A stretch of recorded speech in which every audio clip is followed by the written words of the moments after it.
Who left the service door unlocked up for the little field mouse? Someone call the front desk and have security recalibrate the turnstiles.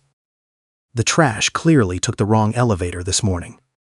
Victoria Sterling delivered those words without ever breaking eye contact with the glowing screen of her iPhone 15 Pro. The floor-to-ceiling windows of Kensington Associates offered a panoramic view of the skyline, reflecting the gray, unforgiving light of a Tuesday morning. The imported Italian marble beneath their feet had been laid down at a cost of $320 per square foot, explicitly designed to intimidate anyone who dared to walk across it without a six-figure salary. 17 people heard every single syllable. 17 mid-level executives, junior analysts, and administrative coordinators stood in the grand lobby, sipping artisan lattes and scrolling through their morning emails with practiced, corporate indifference. When Victoria's voice cut through the hum of the ventilation system, every single one of those 17 individuals froze. They did not intervene. They did not speak. They simply became a collective audience to a public execution, their silence acting as the mortar in the invisible walls of the corporate hierarchy. Maya Owens stood her ground, unmoving, unbreakable. She was 22 years old, armed with a mind that processed raw data faster than the firm's proprietary algorithms, and she was wearing a pristine, snow-white silk shirt. That shirt was not just a piece of clothing. It was a physical manifestation of her dignity, an armor she had meticulously ironed for 45 minutes at 11:45 p.m. the night before in her cramped 400-square-foot apartment. Her posture was a masterclass in composed defiance, her spine perfectly straight, her chin parallel to the unforgiving marble floor. "I am Maya Owens, the new finance intern." Her voice was not loud, yet it possessed a resonant acoustic clarity that demanded the space to be heard. Victoria's head snapped up. The senior director of finance finally lowered her phone, her eyes narrowing as they performed a ruthless, microscopic audit of the young black woman standing before her. Victoria was 41 years old, draped in a custom-tailored $4,200 charcoal blazer, holding a steaming, venti-sized caramel macchiato in her left hand. Her lips painted a meticulous shade of muted plum, curled upward into a smile that did not reach her cold, calculating eyes. "Finance you?" Victoria scoffed, taking a slow, predatory step forward. "Since when do retrats know how to read quarterly spreadsheets? Did they lower the literacy requirements while I was summering in Martha's Vineyard?"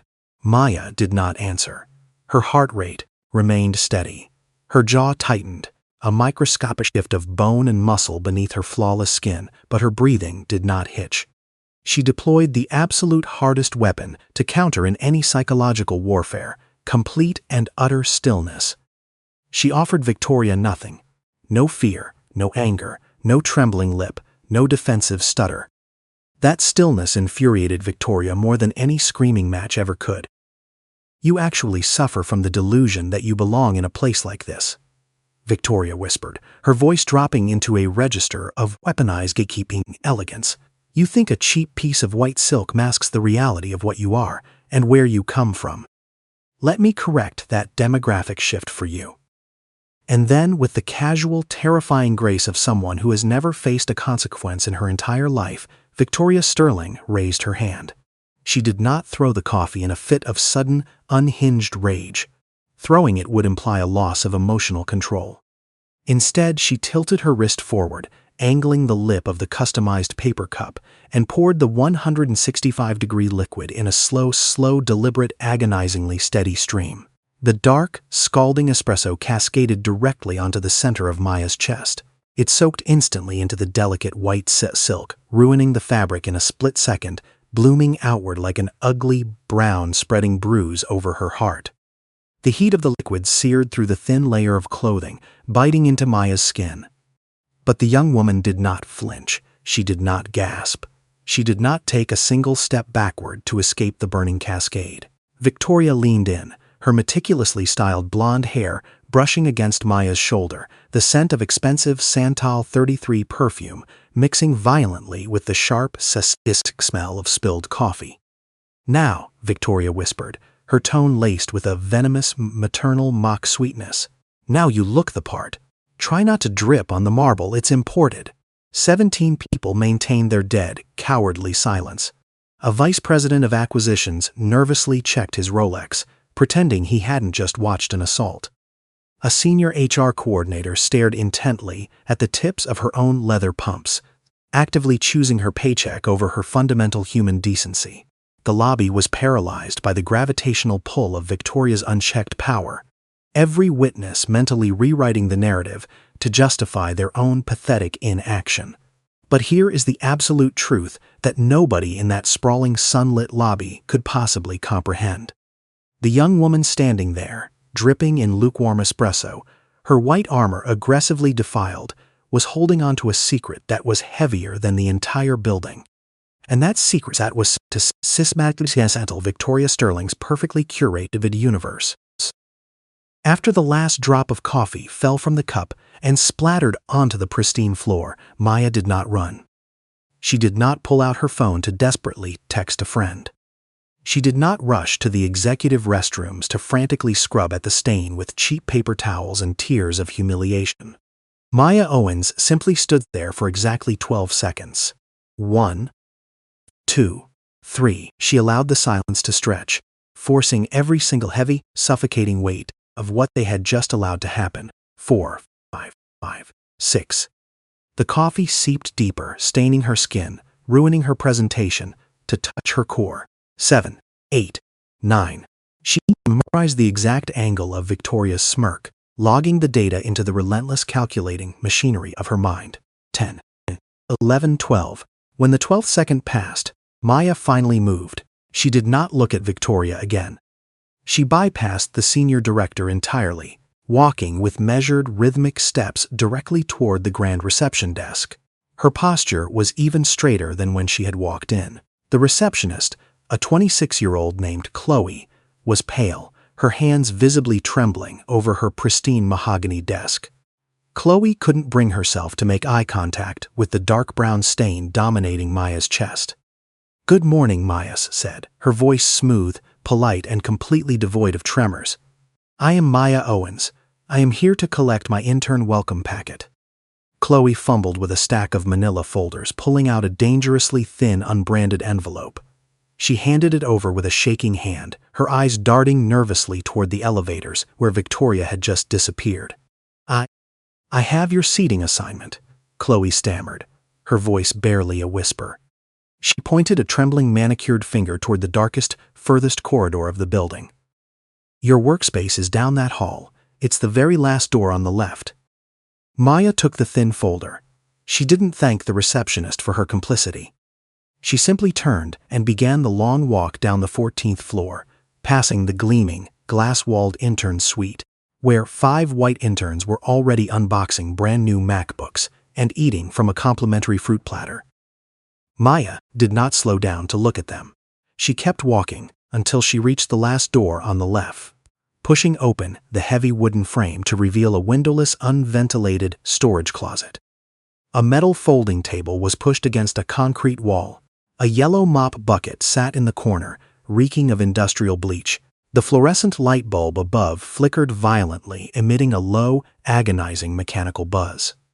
This was the space they had designated for her. Maya stepped inside, closed the door quietly behind her, and set her worn leather briefcase onto the rusted folding table. She unclasped the metal latches, reaching inside to pull out her own used, $215 refurbished ThinkPad. If you looked closely at her face in the flickering dying light of that miserable closet, you would not see a victim. You would not see sorrow, or self-pity, or defeat. You would see the cold, terrifying calculation of an apex predator, deciding exactly how she was going to tear this entire system down to its foundational studs.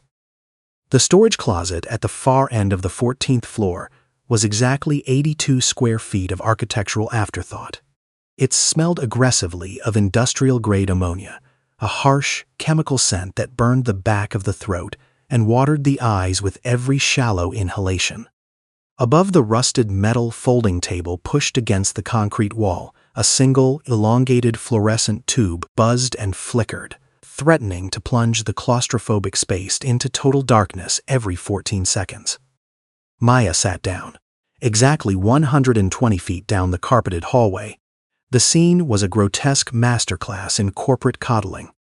5 newly minted interns, all white, all hailing from legacy institutions with surnames like Sinclair and Montgomery, sat in ergonomically perfect $1,200 Herman Miller Aeron chairs inside a climate-controlled, glass-walled suite. They were currently laughing loudly, unboxing 5 brand-new, shrink-wrapped MacBook Pros, retailing at precisely $2,499 each, while casually picking at a complimentary platter of organic dragon fruit and imported blackberries. Maya was offered nothing. She did not march back to the receptionist to demand a functional workspace. She did not draft an emotional, panicked email to the internship coordinator detailing the sheer indignity of being placed next to a yellow mop bucket that reeked of stagnant water. Instead, Maya placed her worn leather briefcase onto the rusted metal surface, unlatched the brass buckles, and pulled out her own refurbished Lenovo ThinkPad, purchased from a senior at Howard University for exactly $215. She pressed the power button. Because the system had intentionally excluded her, nobody had bothered to provide her with an official corporate email, an employee ID number, or a secure network password. She opened the network settings on her laptop and quietly connected to the unprotected Kensington guest Wi-Fi, her face illuminated by the harsh glare of her cracked screen. A lesser mind would have used this isolation to browse the internet, to seek pity from friends, or to distract themselves from the humiliation of the coffee stain slowly drying into a stiff, brown crust against their chest. Maya Owens was not a lesser mind. Her fingers began to fly across the chipped plastic keyboard with the lethal, rhythmic precision of a concert pianist executing a violent symphony. Bypassing the internal corporate servers entirely, she navigated to the public SEC database, pulling Kensington Associates' latest 10Q financial filings to break down their quarterly revenue streams line by meticulous line.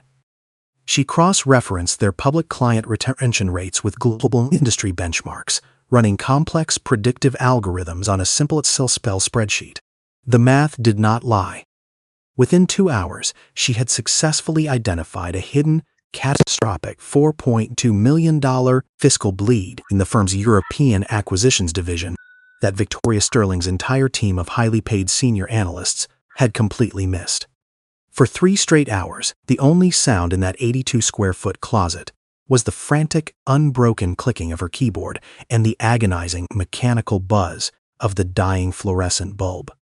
Nobody came to check on her, nobody showed her where the restrooms were located, and nobody offered her a single cup of water to wash down the dry, leftover turkey sandwich she ate from a crumpled brown paper bag at exactly 12:47 p.m.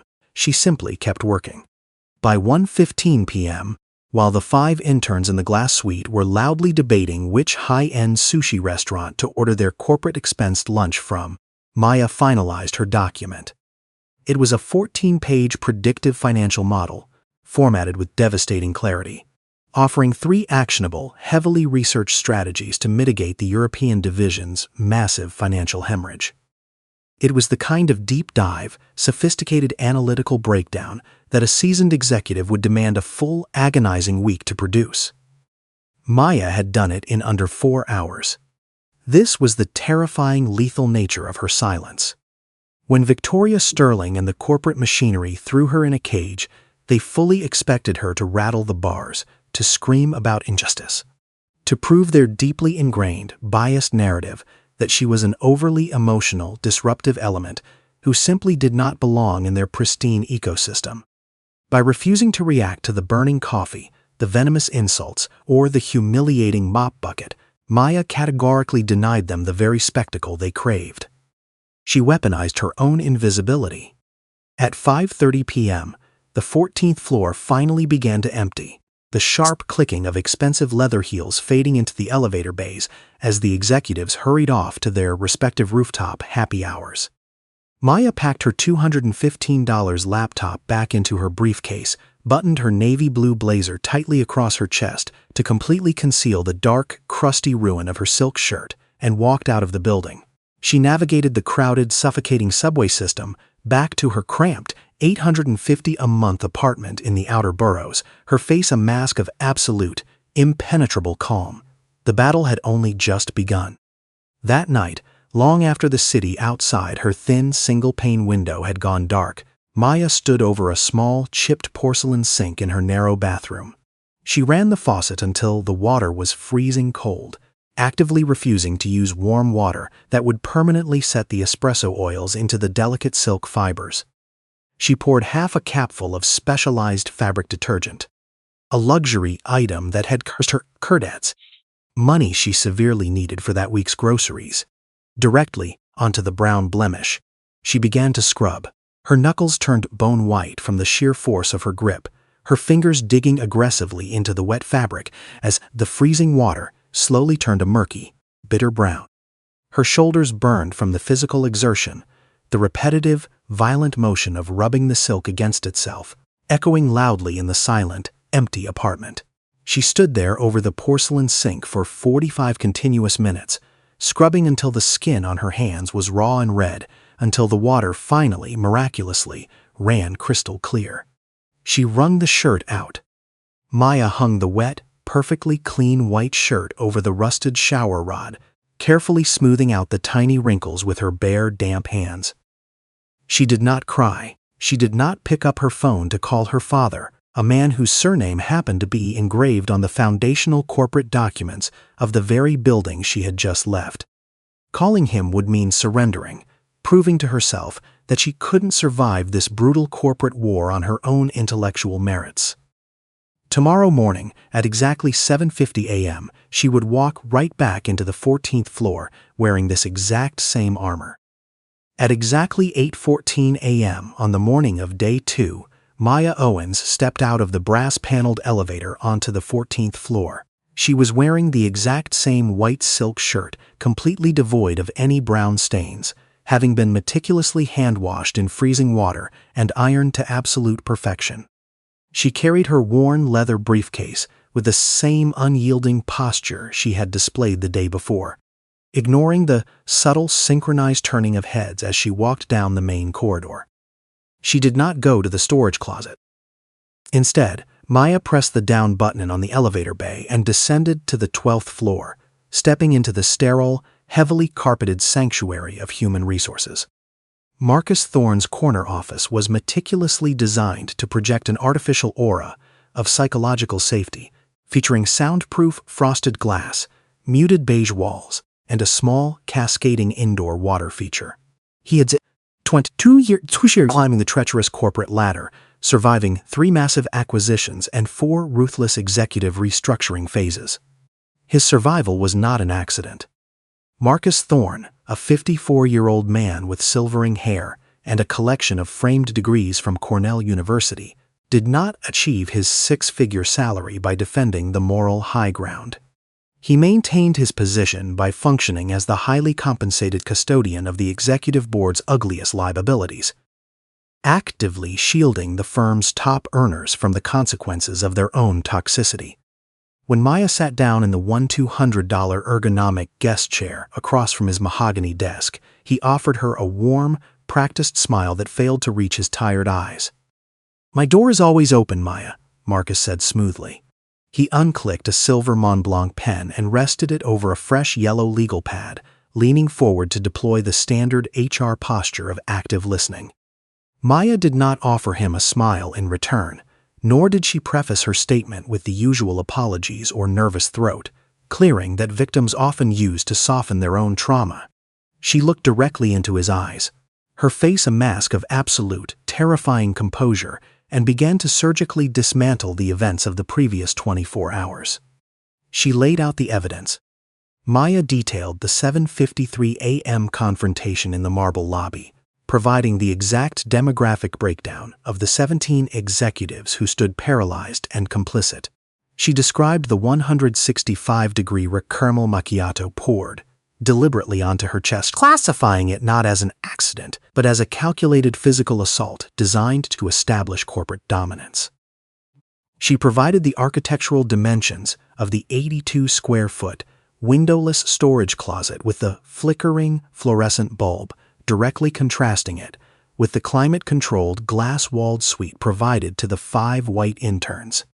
She spoke for 8 continuous minutes. Her voice never wavered, never cracked with suppressed tears, and never once deviated from a purely clinical, data-driven analysis of Victoria Sterling's overt hostility. This was the lethal nature of Maya's intellect. She refused to give Marcus the emotional breakdown he needed to classify her as a hysterical or overly sensitive junior employee. When she finally finished, the silence in the office was thick enough to choke on, broken only by the rhythmic, mocking trickle of the artificial water feature in the corner. Marcus Thorne stared at the young woman.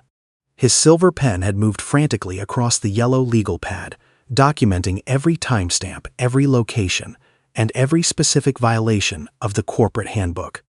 He let out a long, heavy exhale, removing his wire-rimmed glasses and rubbing the bridge of his nose with the practiced exhaustion of a man who genuinely wanted to help.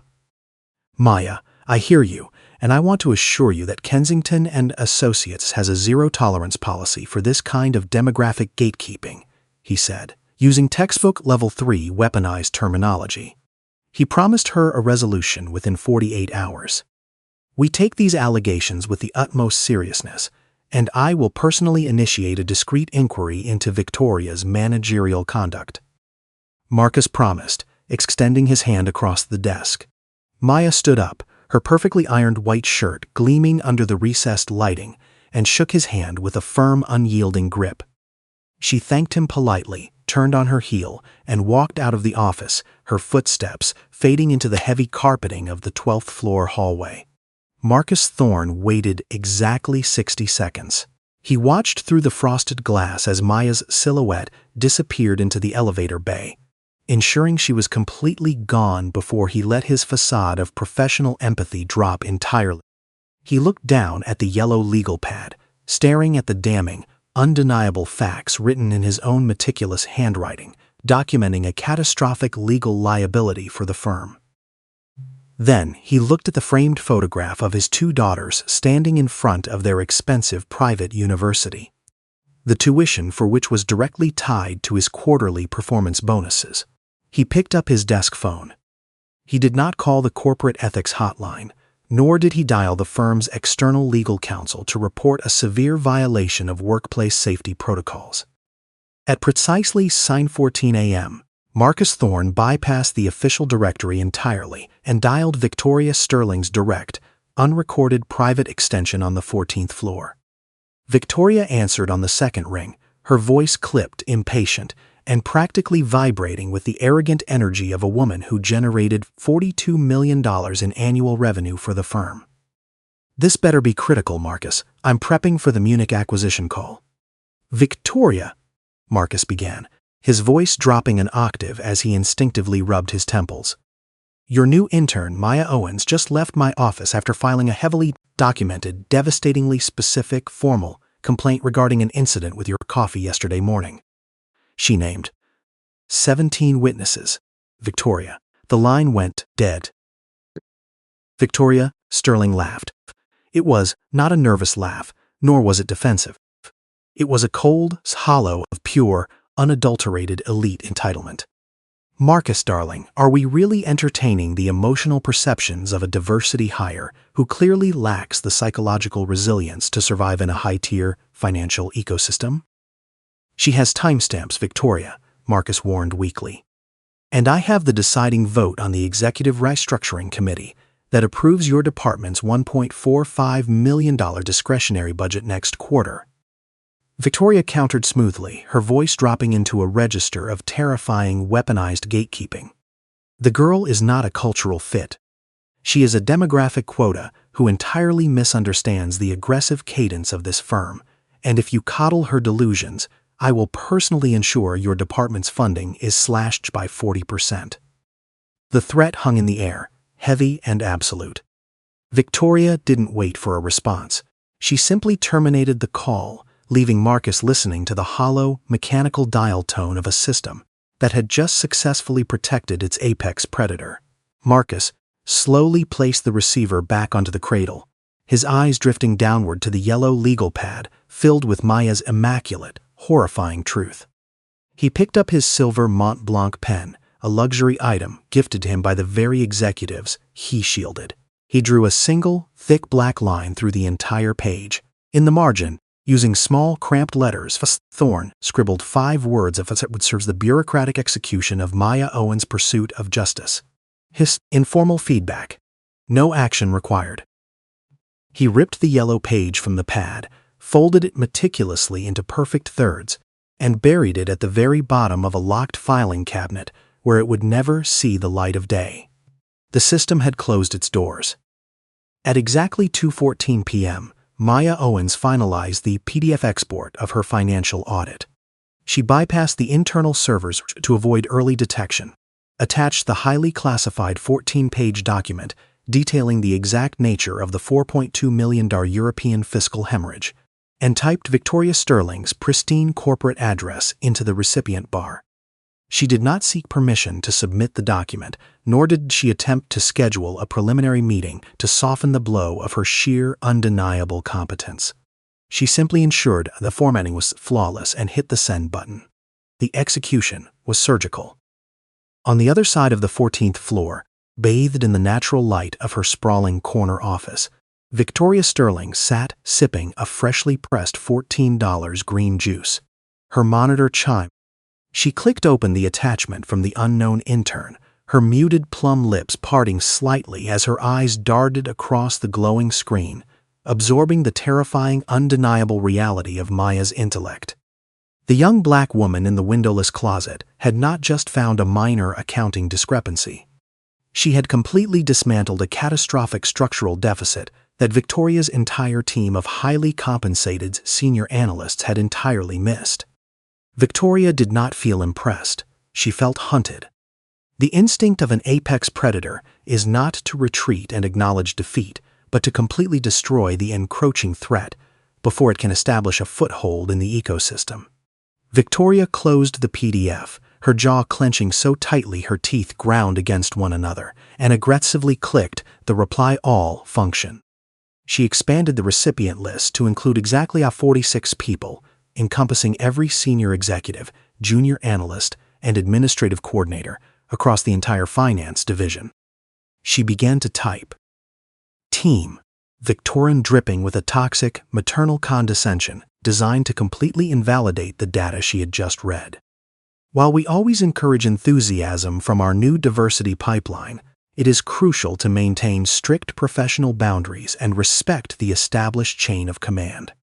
Our new intern, Maya Owens, has taken it upon herself to submit an unsolicited, highly speculative, and emotionally driven critique of our European acquisitions. She paused, her perfectly manicured fingers hovering over the mechanical keyboard as she carefully selected the most lethal Level 3 terminology available. Let us use this as a collective learning moment regarding the lack of emotional regulation and the absolute dangers of insubordination masking as ambition. Maya, kindly focus on the basic clerical tasks assigned to your current pay grade, and please wait for direct instructions before acting out again. She hit send at 2:37 p.m. 46 people received the notification simultaneously. 46 educated, highly paid professionals read the deliberate, calculated assassination of a young woman's character, recognizing the weaponized stereotypes embedded in phrases like emotionally driven and acting out. Not a single person replied to defend the integrity of the math. The system protected its own. In her 82-square-foot closet, the cracked screen of the $215 ThinkPad lit up with the incoming notification. Maya opened the email, reading the words diversity pipeline and lack of emotional regulation, instantly recognizing the sophisticated psychological warfare designed specifically to bait her into a public, career-ending meltdown. If she marched out there and yelled, she would instantly become the angry, unhinged black woman they so desperately wanted her to be. If she cried, she was fundamentally too weak for the ruthless world of corporate finance. Maya did neither.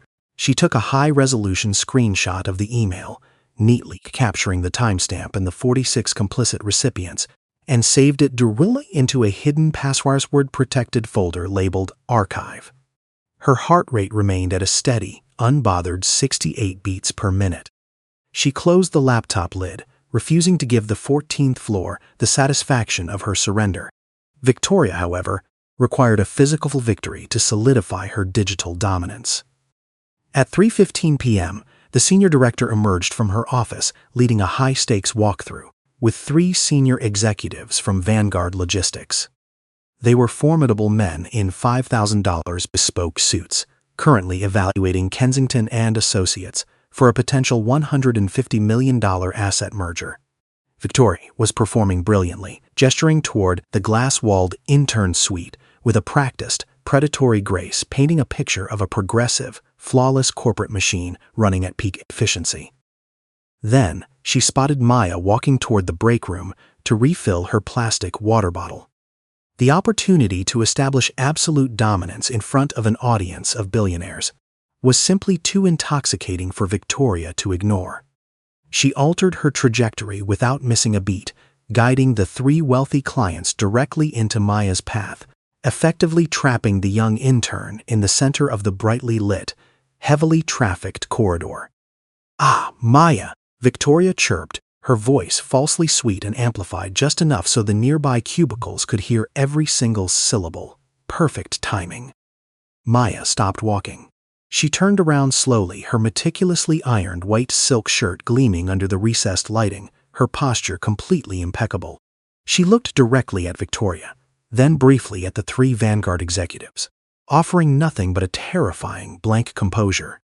"Since you are clearly struggling to understand the complexities of financial modeling, let's pivot your internship to something a bit more suited to your current capabilities," Victoria commanded, her smile razor-sharp and utterly devoid of warmth. She reached into the pocket of her charcoal blazer, pulling out a small metallic dry-cleaning ticket. "Run down to the Lobby 1 concierge and fetch my cashmere coat. And while you're at it," Victoria extended her right hand, holding a freshly brewed, steaming cup of Earl Grey tea she had just retrieved from the executive lounge. She did not hand it to Maya politely. She stepped directly into Maya's personal space and aggressively pressed the scalding paper cup against the intern's sternum, forcing the young woman to either instinctively grab it or let the burning liquid spill down her front for a second consecutive day. Maya's fingers smoothly wrapped around the corrugated cardboard sleeve. "Your job today," Victoria whispered, lowering her voice to maintain the illusion of civility, yet speaking clearly enough for the 3 clients to witness the total subjugation, "is to hold this cup, fetch my coat, and keep your mouth completely shut. Do you think you have the emotional regulation to handle that simple task?" The Vanguard executives shifted their weight uncomfortably against the expensive carpeting, suddenly finding the architectural details of the ceiling utterly fascinating. The vice president of acquisitions nervously cleared his throat, actively ignoring the grotesque display of racial and hierarchical subjugation happening right in front of him. The surrounding cubicles went dead silent, dozens of employees holding their breath as they waited for the young intern's final high break under the unbearable pressure. Nobody moved a muscle. Maya stood there, the intense heat of the tea burning through the thin cardboard sleeve, searing the delicate skin of her palm. She looked at the 3 powerful men, logging their cowardly silence into the relentless machinery of her mind. She looked at Victoria's triumphant, sneering face, analyzing the desperate insecurity of a woman who needed to break others to feel whole. She did not throw the tea. She did not utter a single syllable of defiance. She placed the cup gently onto the nearest mahogany credenza with absolute, devastating precision. She turned her back on the senior director of finance and walked away. At precisely 3:28 p.m., Maya Owens returned to the suffocating confines of the 82-square-foot storage closet at the end of the 14th floor. She did not slam the heavy wooden door behind her, nor did she collapse into the rusted folding chair in a fit of manufactured, theatrical hysteria. She sat down with the terrifying, practiced grace of a seasoned forensic accountant to autopsy a gruesome corporate crime scene. She opened her $215 refurbished ThinkPad. The encrypted master directory, resting squarely in the center of her desktop, was simply labeled with a nondescript title, Records. Into this digital vault, she had already deposited the high-resolution, time-stamped photograph of the espresso-ruined silk shirt from exactly 8 a.m. the previous morning. She had also archived a perfectly preserved screenshot of the weaponized 46-recipient email chain designed by Victoria to categorically assassinate her professional character. The math of her vengeance was compounding. Now, she opened a fresh Excel spreadsheet to meticulously log the exact geometric coordinates and timestamp of the hallway where the 165 Earl Grey tea had been violently pressed against her sternum. She typed out the names of the 3 Vanguard Logistics executives, cross-referencing their public LinkedIn profiles to ensure every silent witness was permanently cataloged in her database. Every microaggression, every overt insult, and every physical violation was being translated into raw, undeniable, heavily structured data. She was building an executioner's block. Exactly 40 feet away from Maya's suffocating workspace, Eleanor Vance sat entirely paralyzed inside her ergonomically approved, heavily partitioned cubicle. Eleanor, a senior risk analyst who had survived exactly 52 months under Victoria Sterling's tyrannical regime by mastering the cowardly art of absolute corporate invisibility. She had watched the brutal subjugation in the corridor unfold with her own wide eyes, her manicured fingernails biting painfully into her palms as the billionaire executives actively looked away. She had done absolutely nothing. This was not an isolated behavioral anomaly for the veteran analyst, but rather a deeply ingrained survival mechanism within a poisoned ecosystem. She carried the heavy, unspoken ghosts of 3 previous junior associates who had been systematically dismantled by Victoria's venomous gatekeeping, quietly transferring to different departments or resigning entirely without a single word of protest. Eleanor had watched a brilliant 24-year-old financial prodigy named Sarah pack her cardboard box 3 summers ago, crying silently after Victoria had publicly labeled her a diversity misfire. The system relied on this manufactured silence. Eleanor had successfully convinced herself for years that keeping her $135,000 annual salary to pay her husband's crippling medical bills entirely justified her chronic, sickening moral bankruptcy. But the profound, unyielding stillness of Maya Owens had fundamentally short-circuited the older woman's practiced, carefully maintained apathy. A victim who screams or cries is easy to pity and subsequently dismiss, because their emotional collapse perfectly validates the corporate narrative of their inherent demographic weakness. A victim who absorbs an assault with absolute stillness demands a terrifying level of self-reflection. Eleanor stared at her own reflection in her dual monitors, utterly disgusted by the hollow, terrified, complicit woman staring back at her in the glowing pixels. She could no longer stomach the sickening taste of her own cowardice, nor could she ignore the fact that another innocent woman was being ground into dust merely 50 feet away. Sitting neatly on the corner of her mahogany desk was the official Kensington Associates Intern welcome kit, a pristine, heavy stock folder containing a $150 gift card and the official onboarding guidelines. It had been withheld for free for fellow.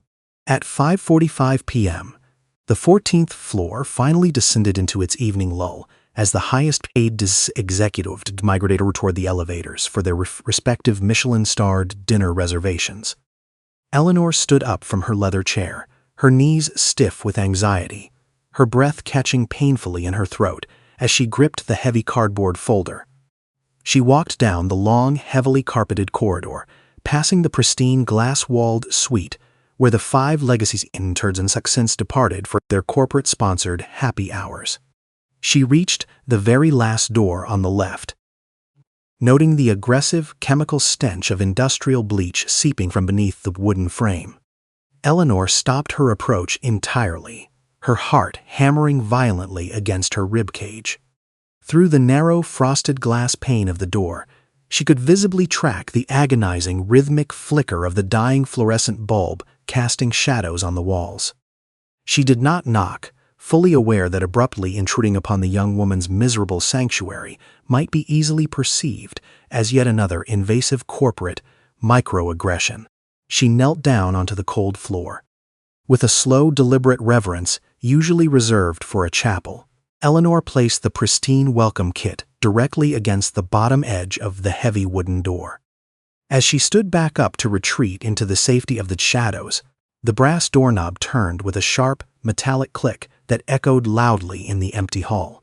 The door pulled inward, and Maya Owens stood in the threshold, her meticulously washed white silk shirt glowing faintly in the dim, recessed hallway lighting.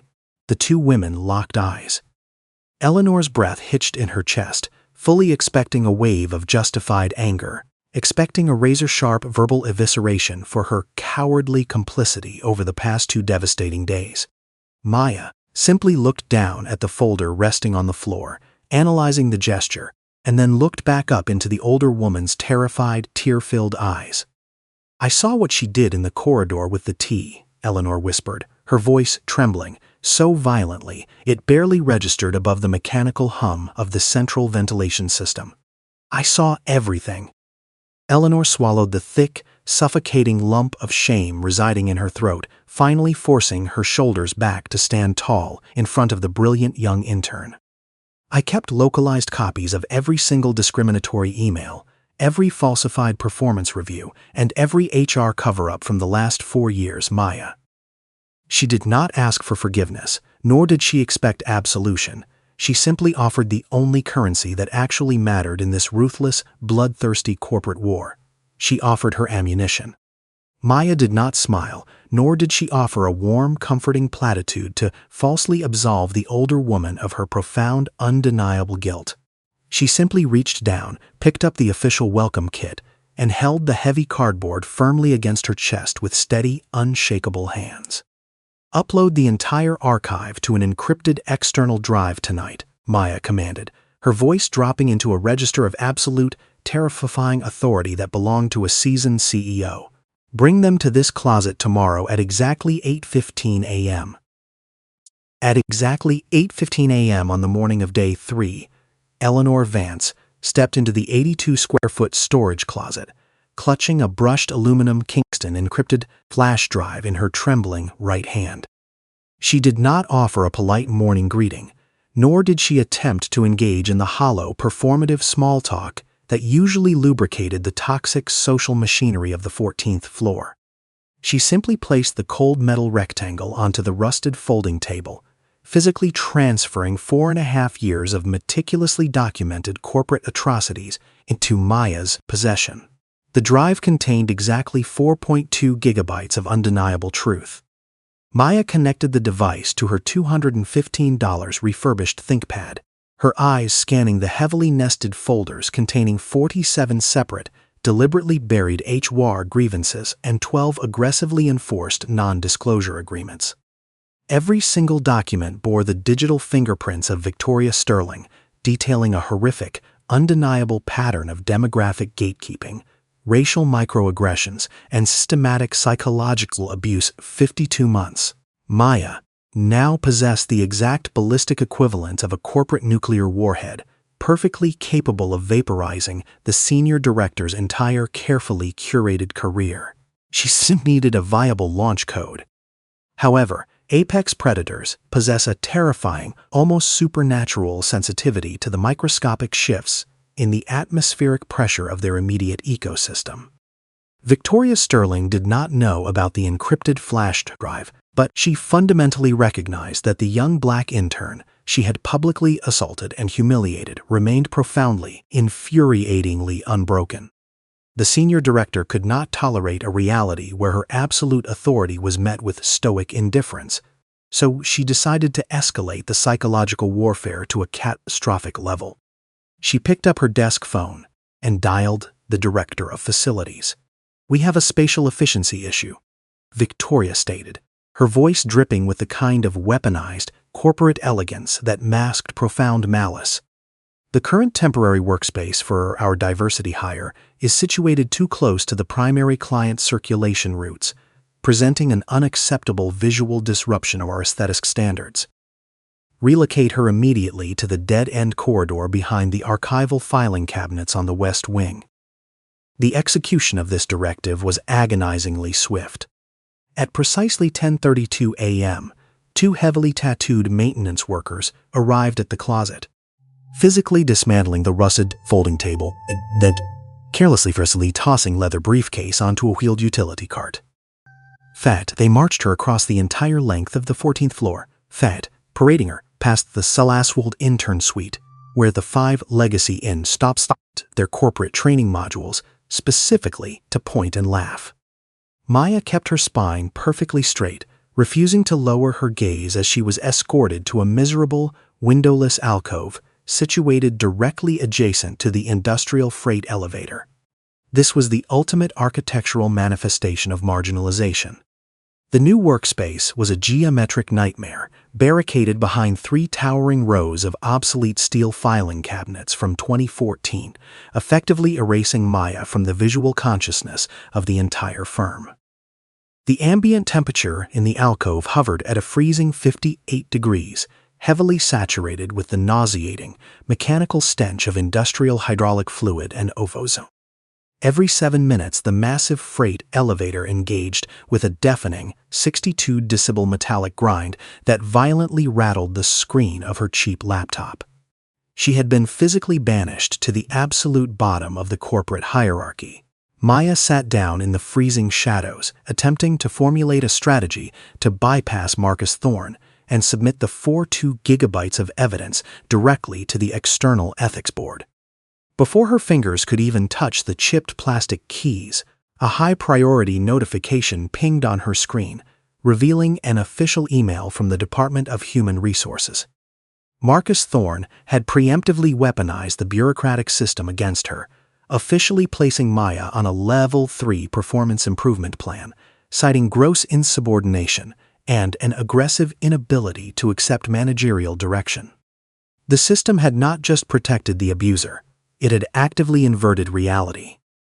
The attached PDF outlined a series of impossible, deeply humiliating clerical metrics she was required to meet by 5 p.m., explicitly threatening immediate, uncompensated termination if she failed to comply. Maya stared at the sterile, legally bulletproof language of the document, realizing with sickening clarity that the encrypted flash drive in her pocket was currently entirely useless. If she presented the evidence now, Marcus Thorne would simply dismiss it as the retaliatory, fabricated desperation of an incompetent, emotionally unstable intern facing termination. The walls had completely closed in. At exactly 12:47 p.m., the massive freight elevator ground to a halt behind her, the heavy metallic vibration rattling the bones in her chest. Maya sat entirely alone in the freezing, oil-scented darkness, her perfectly ironed white silk shirt shivering against the harsh, aggressive drafts of the industrial ventilation shaft. For the very first time since she had walked into Kensington Associates, the impenetrable armor of her terrifying composure began to show microscopic hairline fractures. She reached into the pocket of her navy blue blazer. Maya pulled out her cracked iPhone, the harsh glare of the screen illuminating her exhausted, perfectly symmetrical features in the shadowed alcove. She slowly opened her encrypted contact list, scrolling past her university professors and college roommates until her thumb hovered over a single, unadorned entry, simply labeled Dad. She stared at the vibrant green call button, fully aware of the unimaginable, world-ending power resting on the other side of that digital threshold. One phone call would end it all. Maya Owens, the billionaire founder and sitting CEO of Kensington Associates, was currently wrapping up a 5-week international expansion tour in Singapore. Maya knew with absolute certainty that if she pressed that green button, her father would deploy a fleet of ruthless corporate attorneys and executive fixers within 3 minutes. Victoria Sterling would be summarily escorted out of the building by armed security before 2:01 p.m., and Marcus Thorne would find his career instantly reduced to a smoldering pile of radioactive ash. The justice would be absolute, bloody, and instantaneous. Her thumb rested heavily on the smooth glass, exactly 2 millimeters above the screen. Maya closed her eyes, listening to the agonizing, mocking hum of the freight elevator, fighting a desperate, suffocating battle against her own profound exhaustion. If she called him, she would permanently validate Victoria's darkest assumption, that she was nothing more than a fragile, incompetent girl, entirely dependent on external power to survive. She needed to know, in the deepest, most sacred recesses of her own soul, that her intellect and her resilience were enough to dismantle this empire without his name protecting her. She pulled her thumb away from the screen. Maya Owens placed the phone face down on the cold metal table, inhaling a sharp breath of the ozone-tainted air. She was not going to call her father. She was going to burn this entire floor to the ground with her own 2 hands. At precisely 3:45 p.m., the private elevator dedicated exclusively to executive leadership chimed softly on the 14th floor, bypassing the standard security protocols entirely. The polished brass doors slid open to reveal Nathaniel Owens, 59er Owens, Feason Billionaire founders, returning, he CEO completely unannounced from his 5-week international expansion tour in Singapore. He wore a bespoke charcoal suit that radiated quiet, terrifying authority, stepping onto the imported Italian marble with the heavy, unhurried gait of a man who owned the very air circulating through the ventilation system. The entire floor immediately held its breath. Victoria Sterling, who had been actively berating a junior associate near the reception desk, instantly completely abandoned her victim to intercept the arriving billionaire. She plastered a vibrant, flawlessly manufactured smile across her face, smoothly adjusting the lapels of her $200 blazer, as she practically glided across the floor to greet him. She deployed her most polished, deferential tone, a sickeningly sweet cadence designed specifically to mask the rotting, toxic core of her department. "Nathaniel, what an absolute honor to have you back so soon." Nathaniel offered her a measured, polite nod, his sharp eyes already scanning the sprawling, brightly lit architectural layout of his flagship office. "The European acquisitions were finalized 48 hours ahead of schedule, Victoria, so I decided to return and personally evaluate the integration of our new summer cohort. I want to see the future of this firm." Victoria's smile widened, completely oblivious to the catastrophic reckoning resting just beneath the surface of his request. She confidently guided the CEO down the main corridor, gesturing with elegant, sweeping motions toward the pristine, glass-walled suite where the 5 legacy interns were currently engaged in a mock trading simulation. She proudly pointed out the heir to the Sinclair fortune and the Montgomery boy, aggressively leveraging their aristocratic pedigrees to validate her own managerial brilliance. Nathaniel stood silently before the glass, observing the 5 young, white faces bathed in the glow of their 2,499 MacBook Pros. He did not smile, nor did he offer the enthusiastic corporate platitudes Victoria so desperately craved. He simply turned his head, his silvering temples catching the recessed lighting, and looked directly into the senior director's eyes. "My preliminary intake briefing documented exactly 6 candidates for this cohort." The ambient temperature in Victoria's immediate vicinity seemed to completely evaporate, leaving a sudden, suffocating vacuum in her chest. She maintained her smile through sheer, desperate muscle memory, quickly attempting to weaponize her established corporate jargon to dismiss the terrifying discrepancy. "Ah, yes. The diversity pipeline candidate required a highly specialized isolated environment to effectively manage her emotional regulation and focus." Victoria lied smoothly, her voice betraying only the faintest microscopic tremor. Nathaniel's expression remained terrifyingly blank. "Show me." He did not ask it as a question, nor did he raise his voice to convey his authority. It was a devastatingly calm, absolute command that completely shattered Victoria's illusion of control. She swallowed hard, her manicured nails digging painfully into the palms of her hands, as she was forced to lead the billionaire CEO away from the mahogany desks and the natural sunlight. They walked down the long, heavily carpeted corridor, stepping past the break room and the executive lounges, moving deeper into the bleak, forgotten architecture of the West Wing. The air grew noticeably colder. At 3:51 p.m., they reached the dead-end corridor barricaded behind the 3 towering rows of obsolete steel filing cabinets from 2014.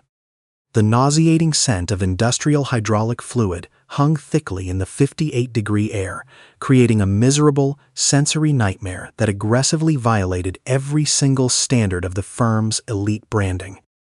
Nathaniel stepped around the rusted metal cabinets, completely ignoring Victoria's desperate, panicked attempts to explain the spatial efficiency logistics of the placement.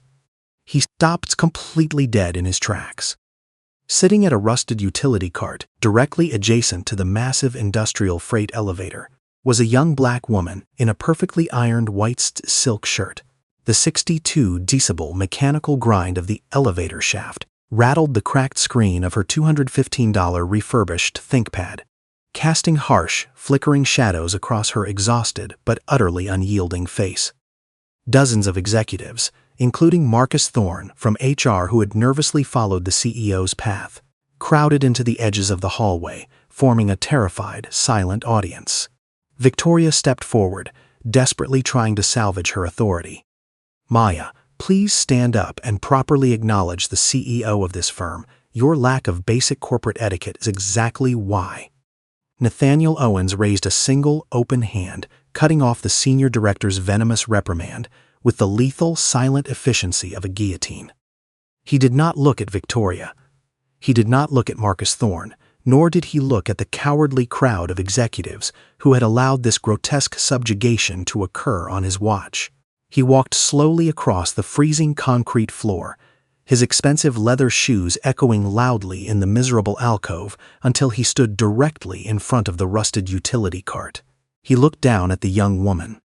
Maya closed her laptop, pushing the plastic lid down with steady fingers, and slowly stood up to meet the towering presence of the billionaire founder.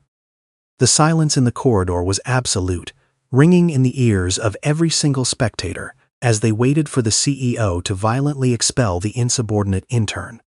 Instead, Nathaniel Owens let out a long, heavy exhale, the terrifying mask of his corporate authority completely melting away to reveal the profound, agonizing heartbreak of a father. He opened his arms and pulled her into his chest. "So incredibly proud of you, my daughter," Nathaniel whispered, his deep voice carrying clearly and deliberately across the freezing, oil-scented hallway. Victoria Sterling's entire meticulously curated universe instantly ceased to exist. The blood drained completely from her face, leaving her perfectly applied plum lipstick standing out like a fresh, gruesome wound against chalk-white skin. Marcus Thorne stumbled backwards, vestward, his shoulders slamming painfully into a steel filing cabinet as the horrifying realization of his own bureaucratic cover-up violently detonated inside his brain. The 17 executives who had watched the coffee assault in the lobby suddenly felt the crushing, inescapable weight of their own cowardice wrap around their throats. Maya stepped back from the embrace, her spine straight, her eyes locking onto Victoria's completely shattered, terrified face. "Conference Room A right now," Nathaniel commanded, his voice returning to a glacial, uncompromising register that promised absolute ruin.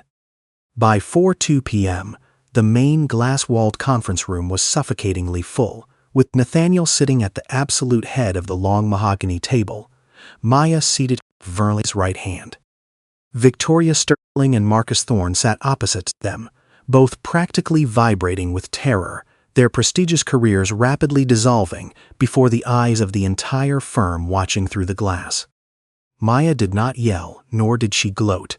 She simply placed the brushed aluminum Kingston flash drive onto the center of the table with a heavy, metallic clink. She executed the final strike.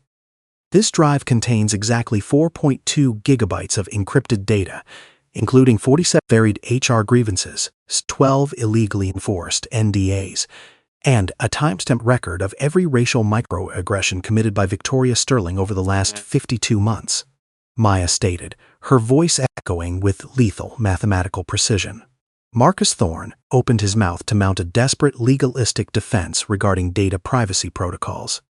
Before a single sound could escape his throat, the heavy glass door of the conference room swung open.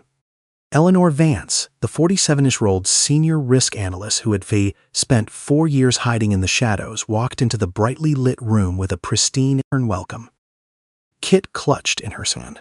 She placed the $150 gift card and the onboarding guidelines directly in front of Maya, completely ignoring Victoria's silent, begging eyes.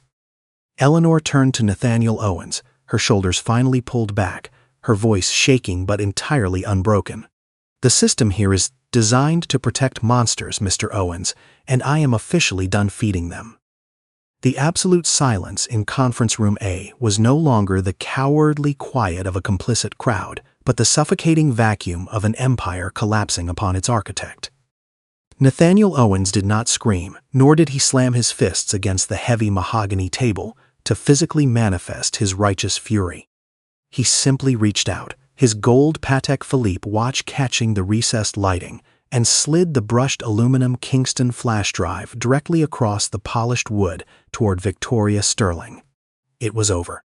Effect immediately, your employment at Kensington Associates is irrevocably terminated without severance, completely contingent upon your compliance with an external legal audit, Nathaniel stated, his voice a glacial baseline that left absolutely no oxygen for debate. He turned his terrifying razor-sharp gaze toward Marcus Thorne, watching the HR director and constructed 22-year career violently disintegrate in real time. "You will pack your office by 5 p.m., Marcus, and you will leave your corporate security badges on this table before you are escorted out." The system was bleeding out. Victoria's lips parted to formulate one last, heavily weaponized defense regarding demographic compatibility, but her vocal cords completely failed her. Two massive, suited security personnel materialized in the glass doorway, their sheer physical presence immediately neutralizing any remaining illusion of the senior director's elite corporate invulnerability. She stood up on shaking legs, her $4,200 custom-tailored charcoal blazer suddenly looking like a cheap, ill-fitting straitjacket as she was marched out of the room. 46 people watched her fall. Nathaniel turned his attention to Eleanor Vance, the 47-year-old woman, who was still clutching the edges of the mahogany table to keep her knees from buckling. The billionaire CEO did not offer a hollow corporate platitude. He offered a fundamental restructuring of the firm's corrupted moral architecture to ensure history never repeated itself. "You are hereby promoted to the Director of Internal Ethics, Eleanor, endowed with a $1.2 million discretionary budget and direct, unmitigated reporting access to my private office." Courage had finally paid.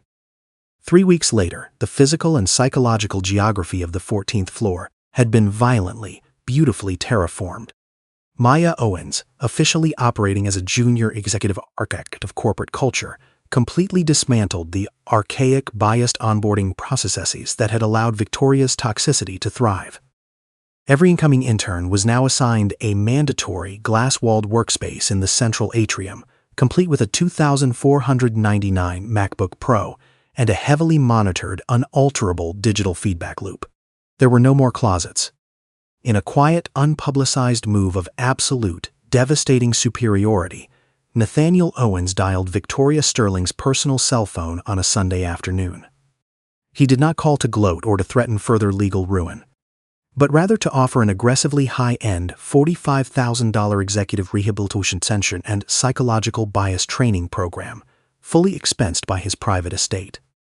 He offered her the exact thing she had actively, brutally denied his daughter, a singular opportunity to actually learn, evolve, and correct her demographic gatekeeping.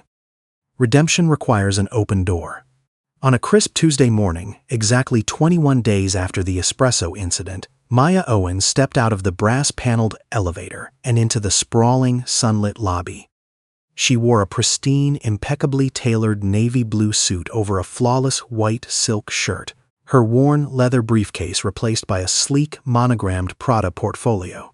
17 executives milled about the imported Italian marble, but this time, every single one of them offered a polite, respectful nod as she walked past. She had conquered the space.